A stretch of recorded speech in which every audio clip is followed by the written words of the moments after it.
Special frontier force यानी कि SFF, ये नाम आपने अगस्त महीने के अंत में जरूर सुना होगा।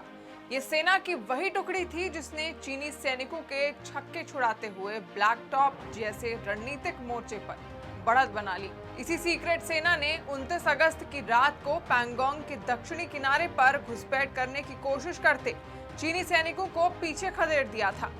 इस सीक्रेट फोर्स के बारे में तब तक कम ही लोगों को पता था, लेकिन अब इस फोर्स के शौर्य की कहानियां देश भर में कही और सुनी जा रही हैं। दिलचस्प ये है कि लेह में एक ऐसा गांव है जहां हर घर का कम से कम एक सदस्य स्पेशल सीक्रेट फोर्स में अपनी सेवाएं दे रहा है या दे चुका है। इस गांव का नाम है आंगलिंग, जिसमें 400 घर हैं।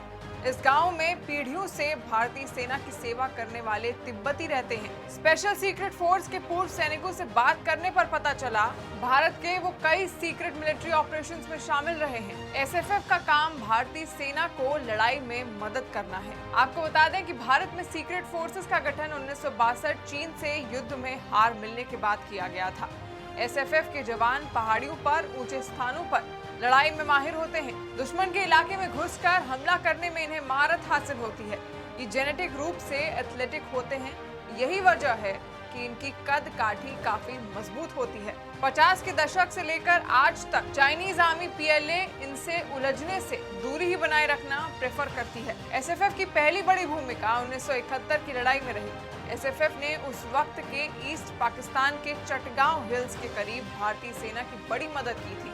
माना जाता है कि एक खुफिया ऑपरेशन के तहत करीब 3000 एसएफएफ जवानों को मैदान में उतारा गया था।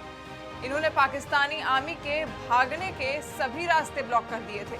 इसके अलावा ऑपरेशन ब्लू स्टार कारगिल युद्ध में भी एसएफएफ की भूमिका रही।